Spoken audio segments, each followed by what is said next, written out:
So I'll just start out a little bit in some of the basic stuff we do from an in-season standpoint. One of the biggest things we do in season that we've been doing the last 3 or 4 years from an in-season speed training standpoint is we'll sprint every Tuesday of in-season. So we lift 3 times a week, Sunday, Tuesday, and Thursday.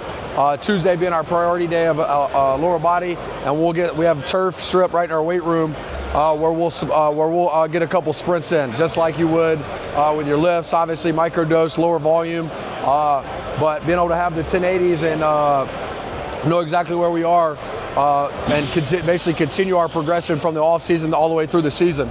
So as we all know, we force velocity, load velocity profile our guys, and obviously if you don't sprint every 8 days, you're at risk for soft tissue. Every 3 to 5 days, you're getting slower. So we're gonna sprint year round, just like the same reason you ask any street coach why you're gonna lift in season, right? You wanna stay strong, you wanna stay fast. So with that, we started sprinting in season and really just micro-dosing it across the year. Obviously in the winter, we did a force velocity, low velocity, and then that helped us build out our plan for what we did through the winter off season leading into the season.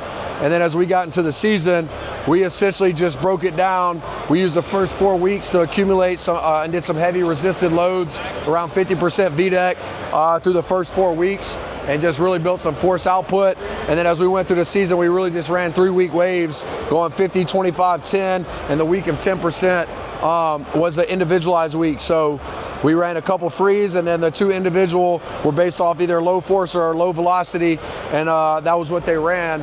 And so then as you went through the season, obviously towards we get to the back end, later in the year, they get a little more fatigued. You're only doing 2 runs, where early in the year, we're doing 3 to 4 runs. So that's kind of how we built out the season, right? Just like we do in the off season, typically we start with some 50%, go for 50% for about 3-4 weeks. Then we typically taper down 25-10, and then we probably run that around 1 more wave through the off season. So that's how we run it in season. And like you see, we're only doing 2 to 3 runs. So they'll hit their clean, whatever it is, trap bar jump, trap bar pull. They'll go over to the turf, hit a 10-yard run, right back to their rack, 10-yard run, boom, we're done, and we're rolling through the rest of the lift. No interference. Obviously, we get the live data, and then with that, let's see here. The last year alone, we had 26 new top speeds in season, 20 athletes above the 100% of their off-season max, and a 0.9 mile per hour increase in the athletes who PR'd. And that's faster than they ran, obviously, in the off-season in shorts and a t-shirt, in shoulder pads and a helmet. So that's like a little bit about like and then just, this was T-Mac. He just got drafted in the first round to the Panthers. But to me, I always want to know, like, it's cool that they ran faster on a 1080, right, in the weight room or in the off season, but as it showed up on the football field. So like this was his top speeds, his first spring with us. His top speed was 19.6, and this was his top speed at practice his first spring. Went through a whole speed development program that we just talked about, from the off season, training on the 1080s to in season. And then back around year 2 spring ball, as you see, his top speeds were 17, at most 19. Going into year 2, his lowest speed was his highest speed of the year before. So it showed up obviously on the football field, as well as our 1080 results from the weight room. I mean, from the off season. And then just that's kind of like the overall, like, some of the stuff we've done from a 1080 sprint standpoint from the off season going into the in season. And then this year we moved into a new room in August, and we got the 1080 Syncros, the Smith machine racks, and we really dove down into doing a lot of our squats with our older guys. We went through a squat progression. We went through a squat progression on the 1080 Syncros with our older guys. So basically we ran 3 weeks of eccentrics on it. The first week we just set, just like you do on the sprints, it's the same profile, but we set the eccentric speed at like 0.4 with a 30% greater eccentric load. And then they just did like 5 or 6 second eccentric week 1. Week 2, the first 2 to 3 sets, we did 5 to 6 second eccentric. Then the last 2 to 3 sets, we hit an eccentric boost for the last 2 to 3 sets.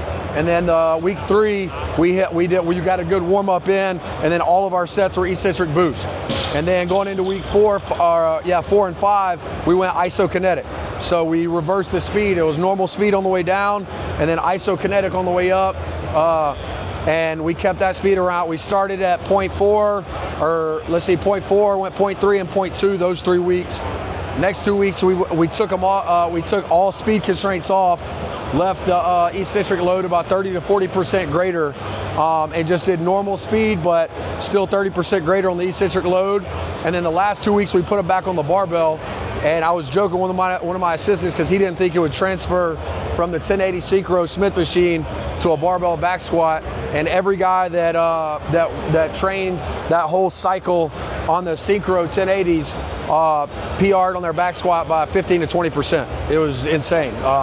So full-on believer of the Syncros and their capabilities to be able to target like the exact eccentric speed you want, concentric speed, and really this is probably the least tendonitis I've ever had on a football team. Obviously, as we know, that can obviously flare up a lot of times with the cutting and change direction these dudes do. So that was a huge thing that we added in this off season that went really, really well.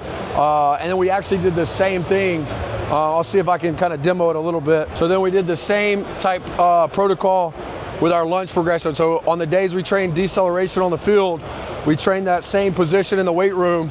So the first 2 weeks, we had greater eccentric load, and we did about 4 to 5 second eccentric going down in this deceleration position, lighter on the concentric. So we did about two weeks of that, just a straight linear lunge, 4 or 5 second eccentric going down, lighter concentric coming out. Then the next 2 weeks, same thing, we flipped it just like we did on the squats. Did isokinetic coming out. Again, same thought process. We wanted to prepare the muscles first. Then when we went isokinetic, prepare the tendons, all right, to get ready to have more intensive decels, cutting and change of direction. So what are you on? Concentric point? Yeah, that's fine. So then same thing, went down. No matter how hard I push, it's only gonna let me move it at 0.3 on the way out. Then going into week 5 and 6, we took all the speed constraints off and we added force through adding velocity by adding a step. So we really used a handle, but I have a belt here. We used a handle and just did here, punch in, punch out. So now we're adding force and velocity, greater eccentric pull, or greater eccentric load. So it's like an assisted lunge coming in. And then by the last 2 weeks, we just backed it up and went to 2 to 3 step. Meanwhile, we're adding velocity and distance on the field in our linear decels. So pairing this up in the weight room, trying to get a little bit better eccentric strength right there in the weight room by adding movement to it. And then we did the same thing on our lateral day with a lateral lunge. So same thing, we started here. First couple weeks was like 5 seconds in. We had the arm adjust a little higher. 4 or 5 seconds in, pushing out. 4 or 5 seconds in, pushing out. Then we went to 3 and 4. We flipped that, went to isokinetic. So same thing, starting here, isokinetic, it only moved at 0.2, 0.3 on the way out. Moving into the last couple weeks, same thing, we had a handle. I would hold the handle, be up tall, sit down, punch out. Sit down, punch out, and then the last couple weeks, again, I was using a handle and we added a little bit of rotation to it. So I start here, step, punch, and start rotating, holding the handle. So we added force and velocity through adding range of motion essentially. But went through a whole lunge progression there. One on Tuesday on our change direction day, one on Friday on our lateral day. And same thing when we looked at time to decel, when we did our linear decels, time to decel and all that stuff, we saw great improvement. So those are just a couple of the things that we're able to get through this off season that obviously we added on top of all of our sprint training that we did in the winter and then in the season through spring ball. So just some pretty good stuff that we've had pretty good success with. Other than that, that's kind of like all the basic stuff I've had. I don't know if anybody had any questions or anything that they want to know about, but if not, I can give you my email, my phone number, but just want to run through a couple things that we've done and things we've had success with. So